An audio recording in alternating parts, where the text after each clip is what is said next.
Hola a todos, feliz lunes, muchas gracias por estar acá con nosotros en La Esposa del César. Yo soy Michelle Levien y bueno, La Esposa del César es el proyecto de Strainer para platicar de corrupción o de anticorrupción con palabras que todos conozcamos para poder pelear contra la corrupción en nuestras vidas y con un poquito más que con buenas intenciones, para estar un poquito mejor armados. Ok, como en cada programa vamos a tener una noticia, un caso y una tipología. En la noticia platicamos de eventos actuales que tienen que ver con corrupción, en el caso platicamos de casos relevantes de corrupción o de anticorrupción y en la tipología les enseñamos cómo se hacen los actos de corrupción. Perfecto. Nuestra primera sección es la noticia. Bueno, la noticia es, en esta semana toca hablar sobre la primera reunión del Comité de Sanciones de la Agencia Francesa de Anticorrupción. Ok. La versión ultra corta. Francia tiene su propia ley que previene el cohecho internacional, salir a otro país a pagar sobornos. Y esa ley se conoce como Sapin 2 o Sapin 2. Y bueno, ¿de qué se trata? Entre otras cosas, funciona como muchas de las otras leyes anticorrupción. Lo que tiene en sus particularidades, obviamente tiene sus propios matices. Y dentro de las cosas especiales que tiene es que genera la nueva Agencia Francesa Anticorrupción. Y esta agencia es la autoridad que se encarga de hacer las investigaciones de carácter administrativo, no de carácter penal, que es pues todo lo que tiene que ver con lo criminal, etc. La peculiaridad más importante es que aquí no tienes que cometer el delito de soborno, el delito de cohecho internacional para que te impongan una sanción, sino que basta con que tu sistema de control, tu sistema de cumplimiento no sea lo suficientemente bueno y entonces ya puede venir una sanción. Obviamente esto es para empresas francesas y empresas francesas que hacen negocios en el exterior. Perfecto. ¿Cómo funciona el comité? Por un lado tenemos la agencia, que es la autoridad, y cuando la agencia encuentra ciertos actos, en este caso, ¿qué es lo que pasa? Pues la agencia más o menos como que se parte en dos. Una parte de la agencia se encarga de presentar el caso, hacen la función de fiscal, y otra parte es el comité de jueces, son jueces independientes y se encargan de evaluar la acusación que hace la agencia y con base en eso imponen una sanción. Bueno, es un proceso, como les comenté, es un proceso administrativo, no es un proceso penal, no es un proceso criminal. Aquí nos implica, que esto no implica la sanción de cárcel. ¿Ok? Perfecto. Y como les comenté, bueno, no se juzga si hubo corrupción, sino se juzga si el sistema que se tiene es suficiente como para prevenir la corrupción. Perfecto. En esta reunión principalmente, perfecto. El procedimiento que se instauró fue en contra de la empresa Sonepar. Sonepar o Sonepar es una empresa francesa que se encarga de suministrar materiales eléctricos y hace negocios en distintos lugares del mundo. Ok. Principalmente se evaluó si esta empresa contaba con la cartografía de riesgos. Esta ley establece una lista de 8 elementos u 8 pilares sobre los cuales se descansa un sistema de cumplimiento anticorrupción efectivo. Si no se cuenta con uno de los pilares, pues puede venir una sanción. Ok, uno de estos pilares es una cosa bastante única en este mundo de la anticorrupción y es lo que llaman la cartografía de riesgos o el mapeo de riesgos, depende de a quién le pregunten. ¿Qué es la cartografía de riesgos? Es una evaluación al interior de la empresa de cuáles son las actividades que más le representan un riesgo de corrupción, para que con base en eso pueda implementar su sistema de cumplimiento. Entonces, básicamente es una medición que se hace al interior de la empresa para saber dónde hay más riesgo de delitos, dónde hay más riesgo de corrupción. Esa cartografía de riesgo, bueno, pues estas empresas la tienen que hacer anualmente o periódicamente y presentar hallazgos efectivos para con base en eso tomar sus decisiones. Es un paso previo a implementar nuestro sistema de cumplimiento. Ok, la agencia, en su función de fiscal, poniéndose su sombrero de fiscal, hace la acusación de que Sonepar no tenía una cartografía de riesgos lo suficientemente efectiva. La empresa argumenta que sí, que contrató a una auditora independiente externa para que realizara la cartografía de riesgos e inclusive de forma bastante desafortunada dice, sí, la contratamos y hasta le pagamos 119,000 euros por el dictamen. Cosa que más adelante van a ver por qué no fue muy atinado. La AFA, la agencia, con su cachucha de fiscal, con su sombrero de fiscal, argumenta que la cartografía no refleja los riesgos específicos a la empresa, al área de la empresa. Entonces, por más que exista, no refleja cuáles son las actividades de la empresa que así pueden presentar un riesgo de corrupción, no contempla las entrevistas, no hacen suficientes o no integra suficientes entrevistas con empleados. Son muchísimos empleados y solo integra pues unas cuantas entrevistas. No incluye todos los reportes de hallazgos, es decir, se hace la auditoría, se entregan reportes de hallazgos y todos esos reportes no se entregan en su totalidad a la AFA. Y bueno, que el monto gastado de forma específica, le dicen a la empresa, el monto, no importa cuánto te hayas gastado en la auditoría, ese monto no refleja si la auditoría o si la cartografía es efectiva o no. que básicamente el que sea caro no significa necesariamente que sea bueno. Perfecto. La AFA, y nuevamente con su sombrero de fiscal, solicita al comité que ordene a la empresa implementar un sistema de cumplimiento que se ciña a los requerimientos de la ley Sapin II y en caso de que no se implemente, que imponga multas de 1 millón de euros para la empresa y de 200.000 euros para su director en lo personal. Tenían aproximadamente 5 días para realizar las deliberaciones y ya se llevó a cabo la deliberación. Efectivamente se hizo esta orden de que se implementara un sistema de cumplimiento, pero no se le impuso ninguna multa a la empresa y básicamente se la declaró en cumplimiento de las leyes, o sea que básicamente solo tienen que reforzar sus procedimientos. ¿Por qué es importante esto? Porque en 2016 sale esta ley nueva que dentro de este mundo de anticorrupción es relativamente novedosa, seguía el paso de la ley estadounidense sobre actos de corrupción en el extranjero, o FCPA, y el paso de la ley de Reino Unido sobre cohecho, pasada en el 2010. Esta era la tercera en grado de importancia y es la primera vez que vemos que se realiza el procedimiento administrativo. Entonces, este procedimiento nos marcará la pauta de cómo se van a desarrollar estos procesos en Francia en el futuro.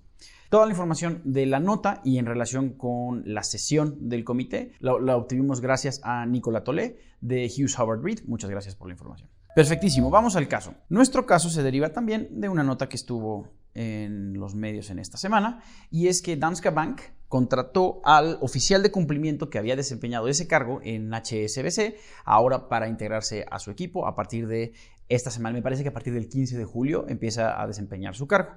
Vale, ¿por qué es importante esto? Danske Bank estuvo implicado en un escándalo de lavado de dinero el año pasado sobre aproximadamente 200.000 millones de euros. Ok, ¿cómo fue que se dio esto? Danske Bank, a través de su filial en Estonia, pues aparentemente o presuntamente lavaba dinero que venía desde Rusia. Esto debería estar en mayúscula, mis disculpas, desde Rusia, desde Azerbaiyán y desde Moldavia. En 2007 se crea la filial de Estonia de Danske Bank y los reguladores de Estonia inclusive el Banco Central de Rusia empezó a alertar de que habían operaciones extrañas. ¿Qué es lo que estaba sucediendo? Distintas personas, distintos actores, entre ellos varios funcionarios públicos relacionados con las esferas más altas del poder, inclusive ahí hay una empresa que puede estar relacionada con Vladimir Putin y con el expresidente Medvedev, estaban canalizando dinero desde Rusia y desde estos otros dos países hacia Estonia, hacia este banco de Estonia, con operaciones financieras que implicaban la compra de acciones en una moneda, en rublos, para después venderla en dólares y movilizarlo dentro del sistema financiero ya dolarizado. Esta es una de las distintas formas en las que se lava dinero y bueno, aparentemente aquí se hizo de forma tan grave que alcanzó estas cantidades, 200.000 millones de euros. La cosa fue tan grave que, como les digo, el Banco Central de Rusia inclusive lo advirtió, las autoridades, el regulador de Estonia lo advirtió y el banco Danske Bank no hizo lo que tenía que hacer. Fue tan grave la cosa que inclusive otros bancos como JP Morgan dijeron, ¿saben qué? Nosotros nos tenemos que retirar de Estonia porque el riesgo de actividad irregular es tan grande que nosotros no podemos participar en esto. Y como ya hemos platicado en otras ocasiones, JP Morgan, pues aunque salió bien librado de su proceso de investigación, pues ya estaba en el radar de las autoridades y entonces no se quiere, obviamente no quiere hacer cosas buenas que parezcan malas. Vale, ¿qué es lo que sucede o cómo está ya todo esto? Se hace una denuncia de las irregularidades a través de correo electrónico y una persona que se llama Howard Wilkinson, que era el director de mercados en Estonia para este banco, envía un correo donde inclusive pone, bueno, este es el encabezado del correo: denuncias, el banco con conocimiento de causa está realizando actividades ilícitas en Estonia. Ya es una cosa gravísima. El que este correo se haya enviado ya tenía que haber prendido todos los focos rojos que podían prenderse. Sin embargo, pues no pasó. En 2016 el banco decide retirarse de Estonia, pero no hace los reportes que tiene que hacer ante las autoridades, en este caso las autoridades danesas, las autoridades de Estonia y las de otros mercados financieros de donde participaba. Simplemente como que dicen, bueno, pues ya nos vamos de aquí y asunto resuelto. Y después en 2018 se descubre que un ejecutivo que se llama Thomas Borgen recibió las denuncias y él fue el que decidió descartarlas, desestimarlas. Dijo, no, esto sencillamente no es importante, no le vamos a dar importancia y bueno, pues asunto resuelto. Resulta que el propio Thomas Borgen era quien era el director de la filial de Estonia durante 2003 y durante todo el lapso de las acusaciones, entonces estaba cubriéndose las espaldas. Después de que estalla el escándalo, se inicia la investigación. Actualmente estamos en el proceso de que se le impongan las multas que se le tengan que imponer a Danska por estas cuestiones y mucho de eso derivará de las investigaciones que realice el nuevo oficial de cumplimiento.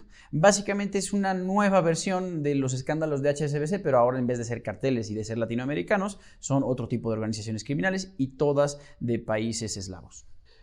Excelente, vamos a la tipología. Hoy vamos a platicar acerca de una tipología de lavado de dinero. No es de corrupción, es de lavado de dinero, pero todo va de la mano porque al final el dinero que obtenemos del delito de corrupción se tiene que integrar al sistema financiero y eso se hace lavándolo. Ok, nuestra tipología se llama pulverización.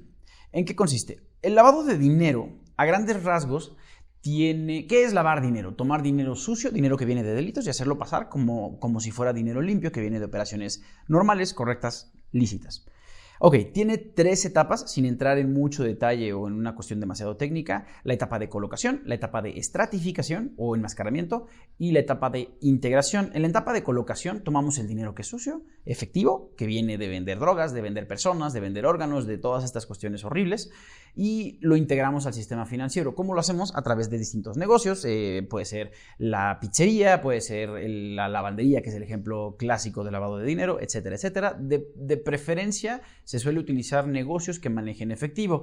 A veces pueden ser las fundaciones, distintas formas. Ok, después de eso se estratifica el dinero o se enmascara.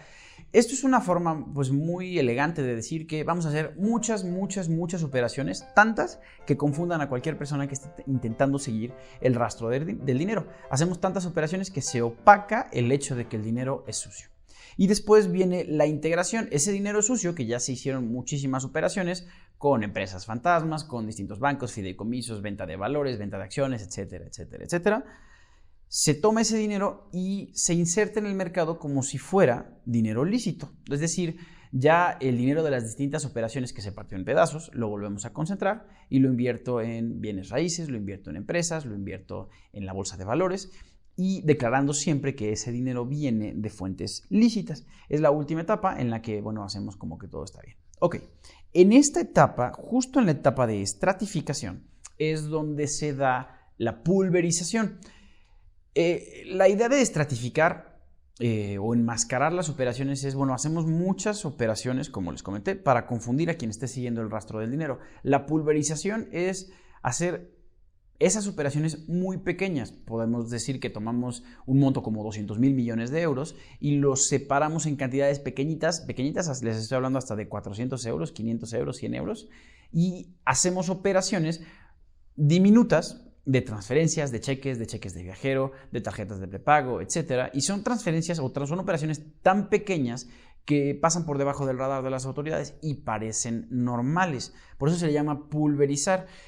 La gran ventaja de pulverizar el dinero para lavarlo es que las operaciones son muy difíciles de rastrear. Casi siempre parecen operaciones regulares, casi nunca siguen patrones muy específicos. La desventaja es que es muy caro porque se tiene que buscar a muchas personas que estén dispuestas a hacer estas operaciones, generalmente estudiantes, personas indigentes, personas con escasos recursos. Es muy complicado y hay muchos cabos sueltos que pueden ser pistas para el investigador, entonces tiene sus ventajas y sus desventajas. Como todas las tipologías, es una que ya está muy conocida por los especialistas de lavado de dinero, entonces no es particularmente fácil utilizarla, pero existe. Perfecto. Pues muchas gracias por estar con nosotros. Esto fue La Esposa del César. Yo los voy a dejar con lo que siempre los dejo.